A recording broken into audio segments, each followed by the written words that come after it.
माध्यम से हमने उनके ऊपर मौका लगा दिया।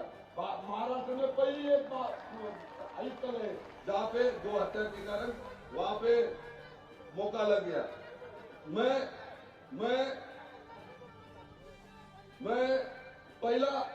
मुझे गर्व होता है इस हमारे महायुति के सरकार ने गौ माता को राज्य माता का दर्जा दे दिया।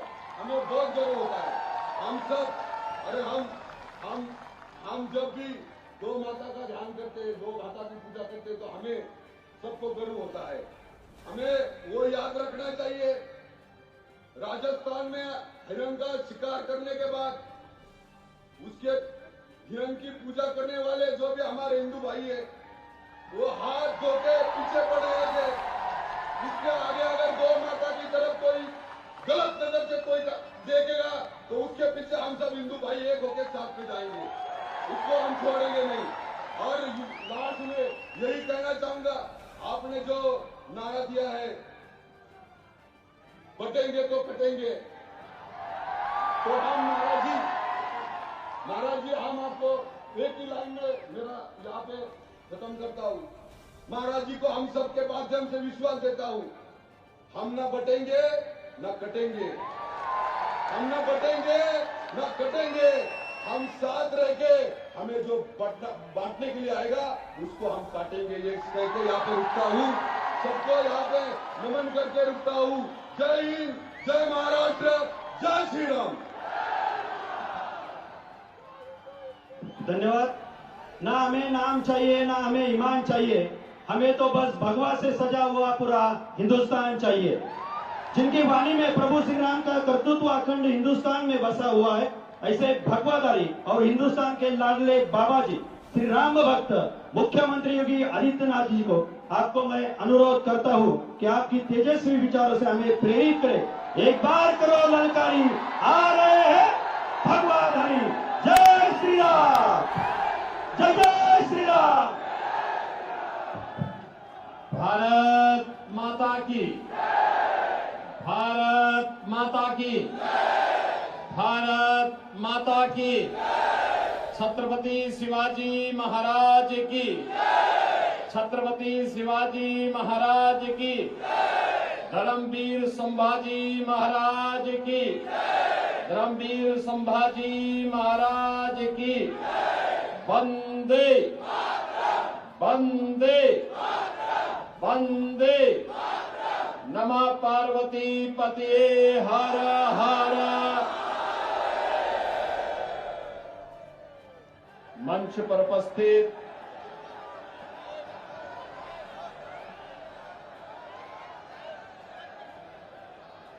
लोकप्रिय सांसद श्रीमान श्रीरंगप्पा वारणे जी, भोसड़ी विधानसभा क्षेत्र से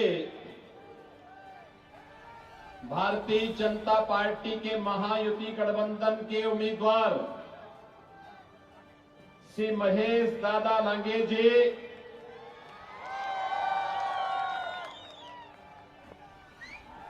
मंच पर उपस्थित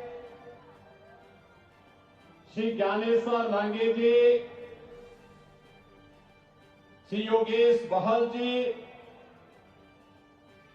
श्री अमित गोरखे जी, श्रीमती उमा खापड़े जी, श्री जयद्रथ परमार जी,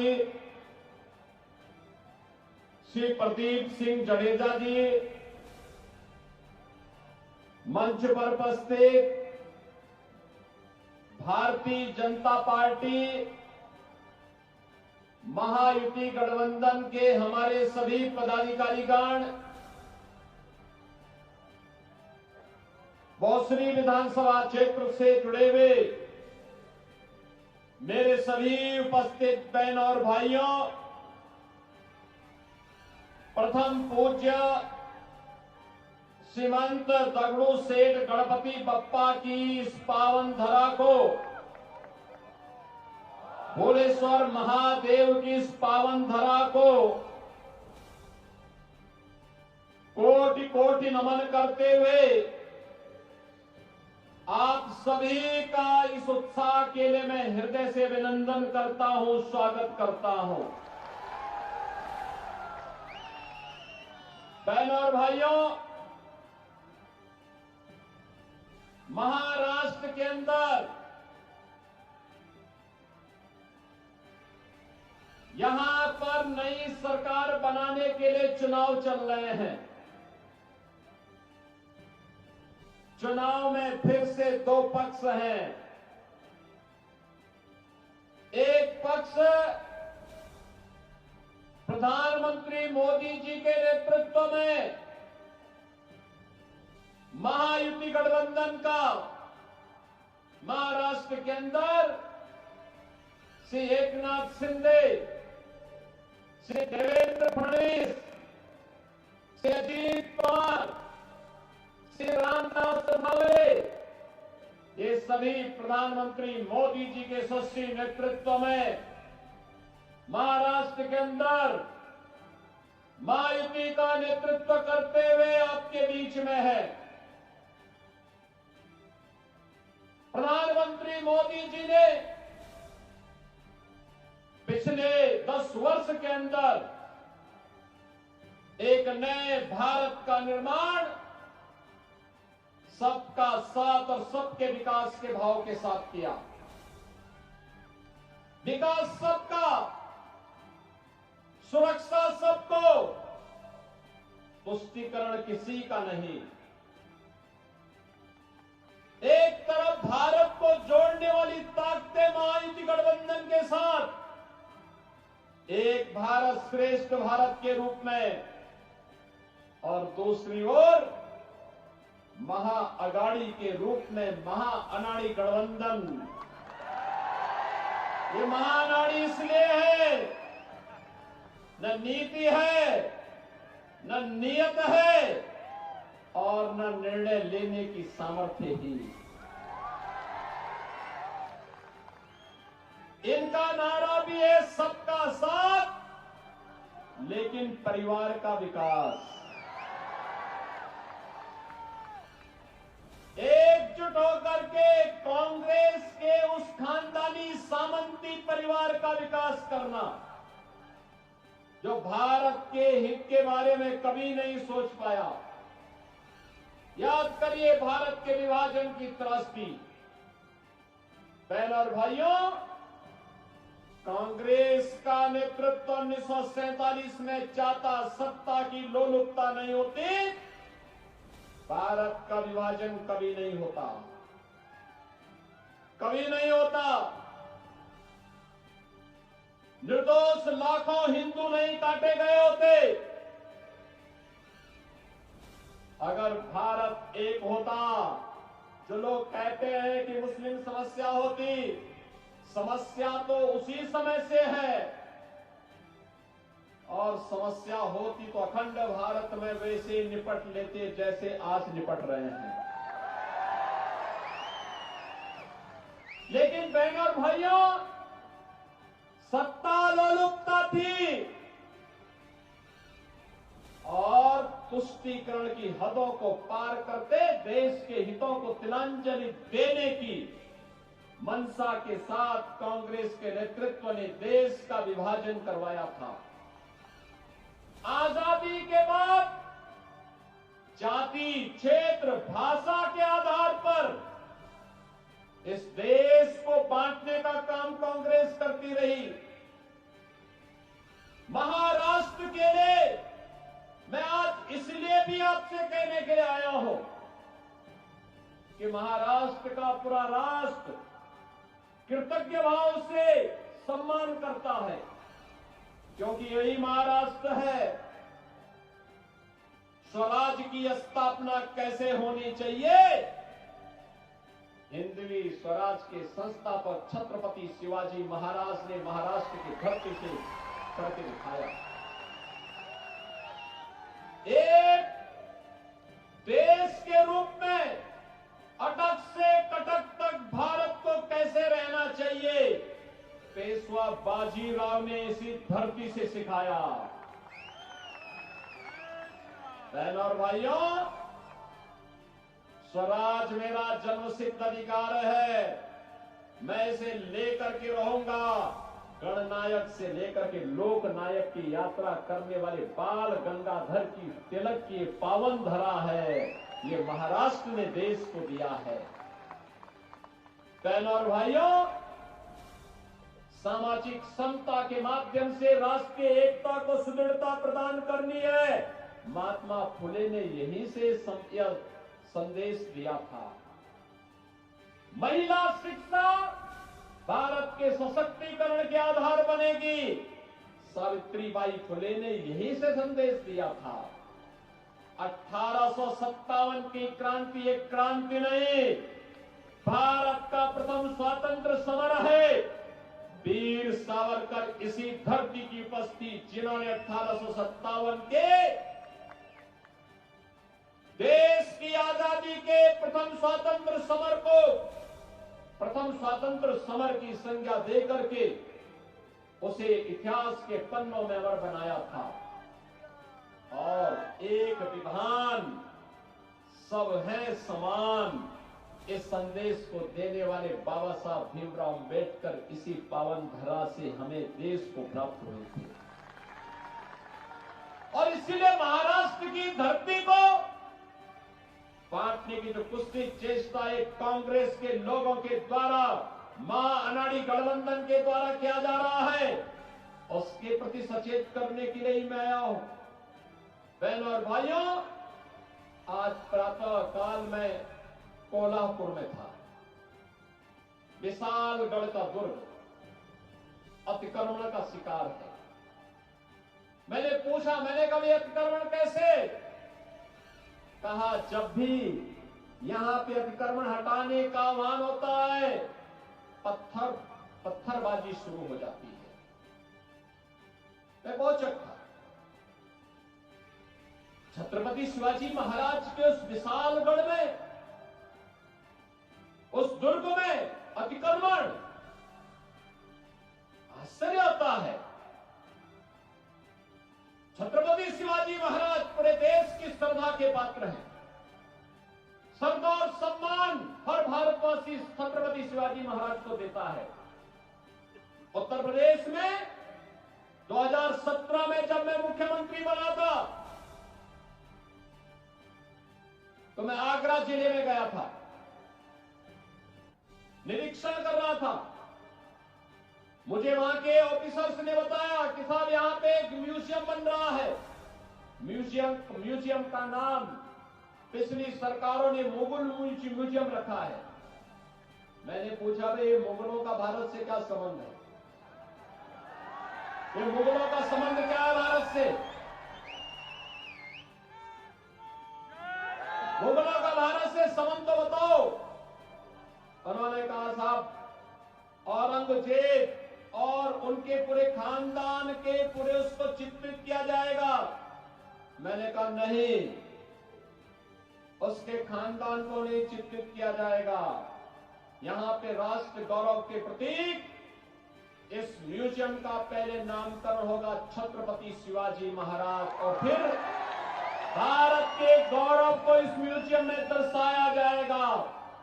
भारत की महिमा को इस म्यूजियम में दर्शाया जाएगा। छत्रपति शिवाजी महाराज की महिमा को इस म्यूजियम में दर्शाया जाएगा।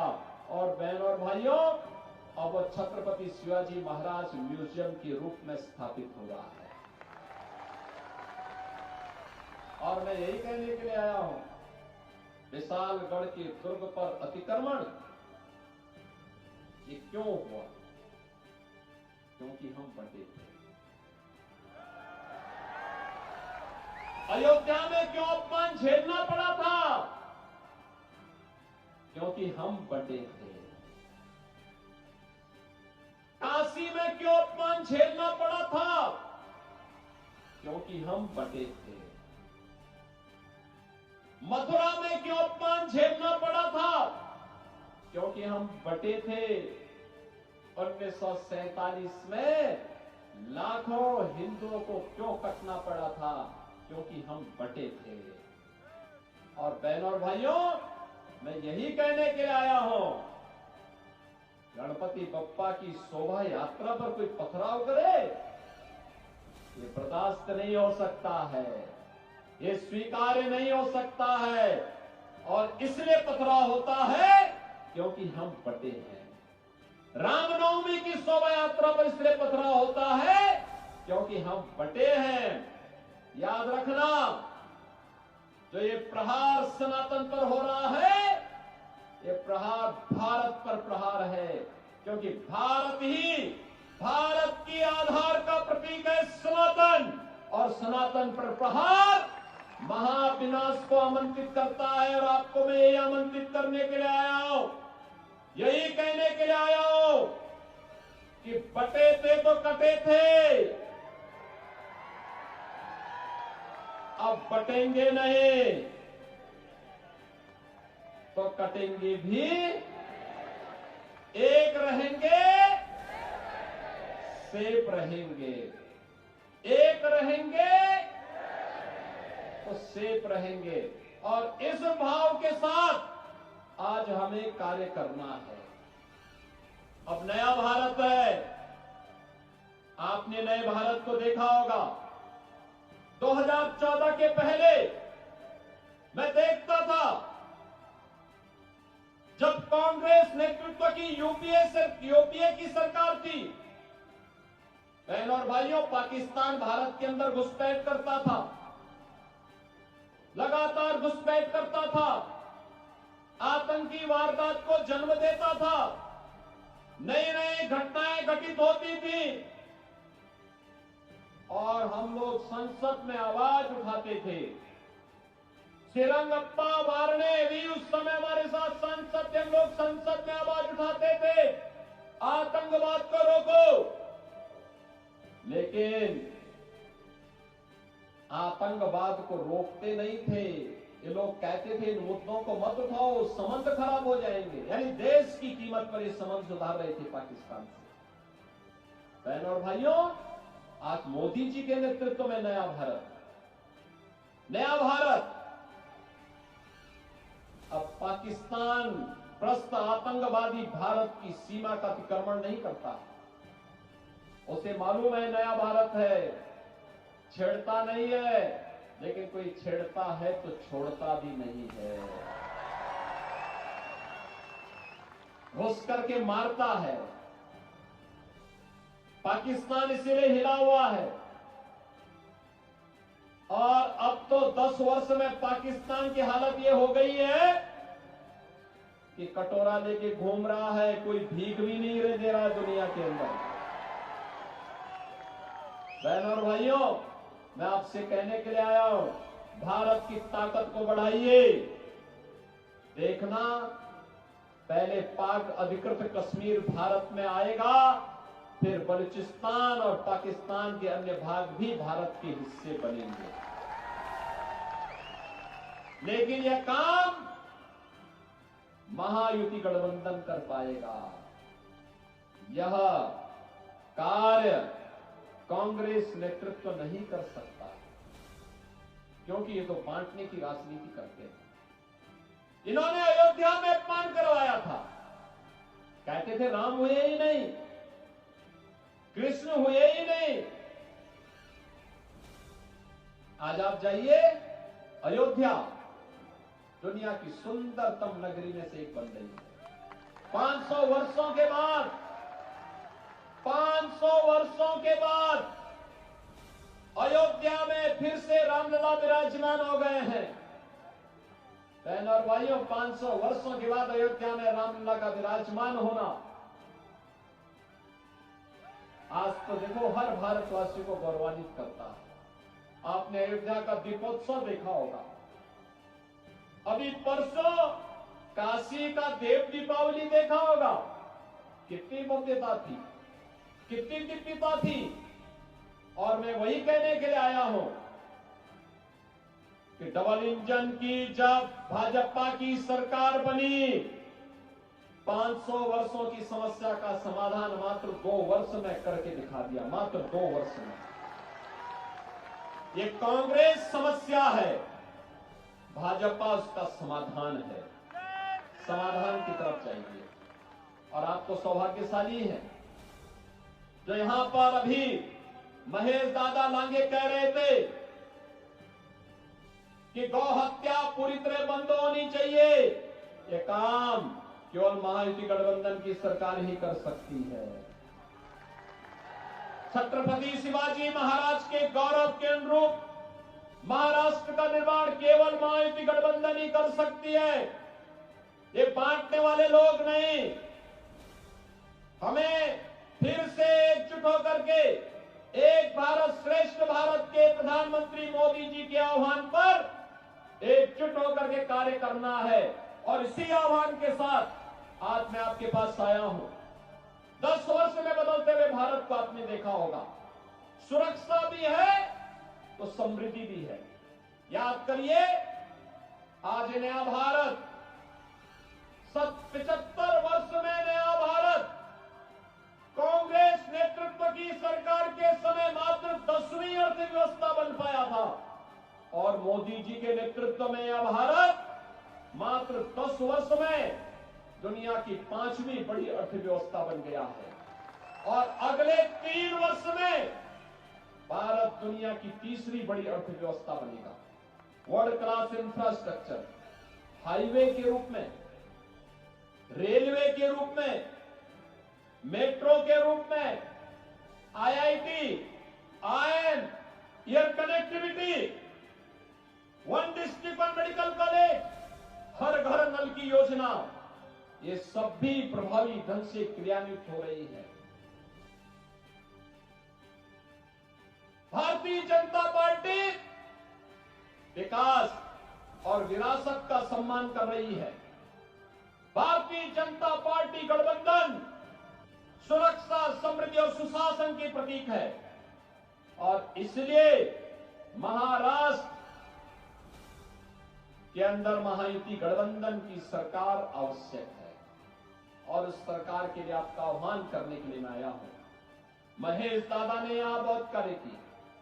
लगातार छत्रपति शिवाजी महाराज और धर्मवीर संभाजी महाराज को आदर्श मान करके पूरा जीवन समर्पित किया है सेवा में और उसी सेवा के प्रति उन्हें सम्मान देने के लिए आज मैं सीधे लखनऊ से आपके बीच आया हूं।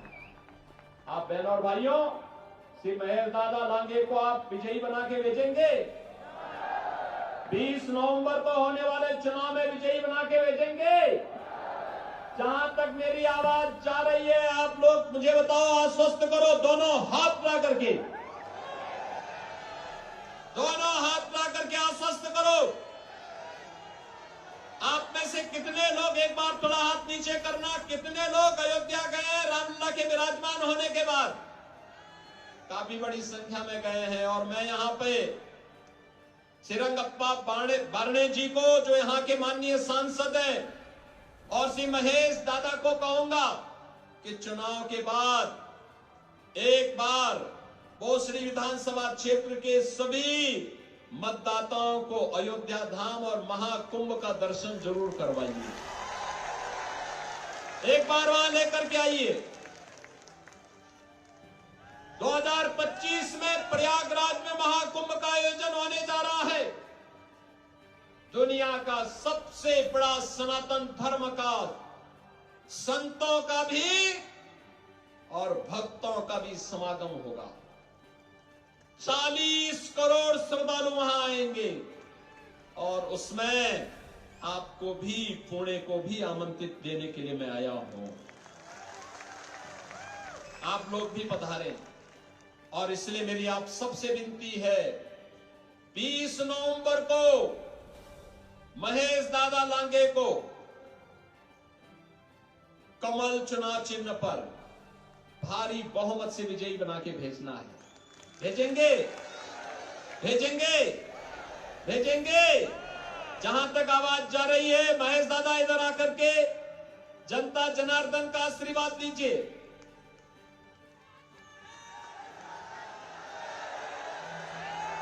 आवाज, कहां तक आवाज जा रही है? दोनों हाथ ला करके, दोनों हाथ ला करके मेरे साथ बोलेंगे, भारत माता की